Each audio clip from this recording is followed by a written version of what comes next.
বিসমিল্লাহির রহমানির রহিম।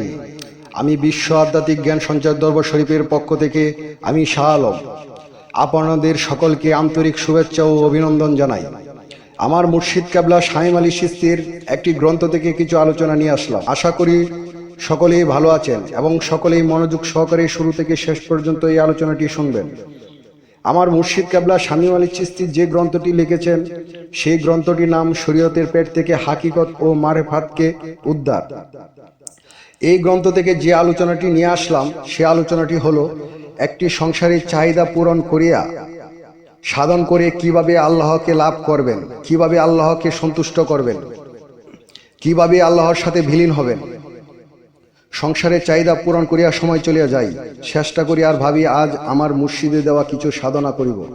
সেদিন দেখা যায় সাংসারিক, সামাজিক ও অর্থনৈতিক কিছু সমস্যা দেখা যায় এবং মাথায় একটা টেনশন আসিয়া পড়ে, আমি আর পারি না, মনও ঠিক থাকে না। একদিকে মনের অসুস্থতা আর অন্যদিকে সারাদিন কাটাকাটি করিয়া শরীর দুর্বল হইয়া গিয়াছে। তখন চেষ্টা করিয়া দেখা যায় আমি একটু সাধন করিতে পারছি না। মনে হচ্ছে শুয়ে পড়লেই ভালো লাগবে, আর শুয়ে শুয়ে ভাবি সারাদিন তো দুনিয়ার কাজ কষ্ট হলেও সারিয়া আসি, কিন্তু আল্লাহর কোনো কাজ করিতে গেলে শরীরটা আর চলে না। আল্লাহ তাআলা বলিয়াছেন, আমি মানুষের মৃত্যু ও জীবন সৃষ্টি করিয়াছি পরীক্ষা দেওয়ার জন্য। তাহলে সারাদিন দুনিয়াবীর কাজকর্ম তো ঠিকই হইতেছে, কিন্তু আল্লাহর ইবাদত তো কিছুই হইতেছে না। কারণ কি? কারণটি হলো দুনিয়াটা আমার কাছে অনেক বড়। মন ভালো খাবো, ভালো চলবো, ভালো পড়বো এবং সংসারেও আশা করতেছি যে ভালো সম্পদ হোক, আমার অনেক অর্থনীতি হোক, আমি যাতে স্বাচ্ছন্দ্যভাবে সুন্দরভাবে ভালো মন্দ খেয়ে যাতে চলতে পারি এবং থাকতে পারি। আমি যখন সারাদিন কাটাকাটি করিয়া বাড়ি ফিরলাম, বিভিন্ন টেনশন করিয়া মন ভালো থাকে না। বেশি কাটাকাটি করিয়া যখন মন ভালো থাকে না, তখন চিন্তা করি যে আমি একটু শুয়ে আরাম করলে হয়তো ভালো হবে। ঠিক তখনই আমি শুয়ে পড়লাম। এমন সময় একটি খবর আসলো যে 5 মাইল রাস্তা হাঁটিয়া গেলে আমি যাহার কাছে 70,000 টাকা পাইতাম ওই মুহূর্তে গেলে আমি সেই 70,000 টাকা পাইয়া যাব। শোনার সাথে সাথে বিছানা থেকে উঠিয়া হাঁটতে শুরু করলাম এবং 5 মাইল রাস্তা হাঁটিয়া সেই 70,000 টাকা আনতে সক্ষম হইলাম। এই জন্য আমি বলতে চাই যে আল্লাহর ইবাদত করা, সাধন করা, আল্লাহকে লাভ করা, ভালোবাসা সে 70,000 টাকার চাইতেও ছিল। যদি কেউ বলে না, টাকার চেয়ে আল্লাহ কোটি কোটি গুণে বড়, আল্লাহ সবার ঊর্ধ্বে, আল্লাহর কাজ সবার আগেই করতে হয়, তাহলে আমি বলবো আল্লাহকে ছোট না করিতাম, তাহলে সেই প্রতি রাত্রেই তো আমি আল্লাহর ইবাদত সাধন করিয়া ফেলতাম।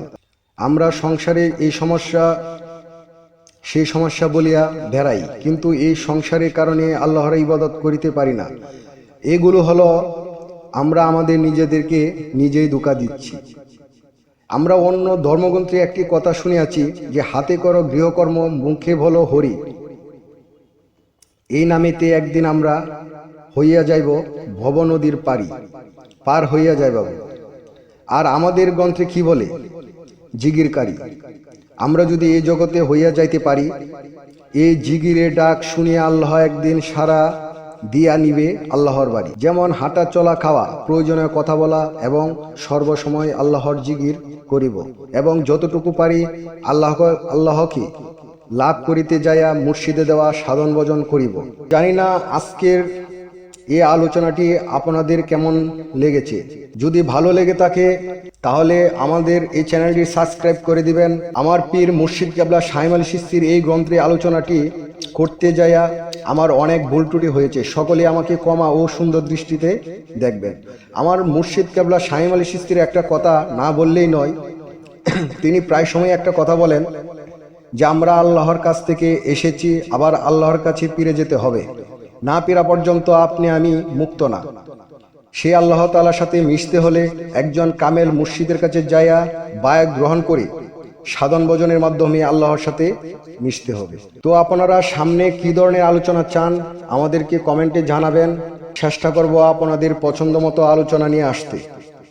আপনারা সকলে ভালো থাকবেন, সুস্থ থাকবেন। আল্লাহ হাফিজ।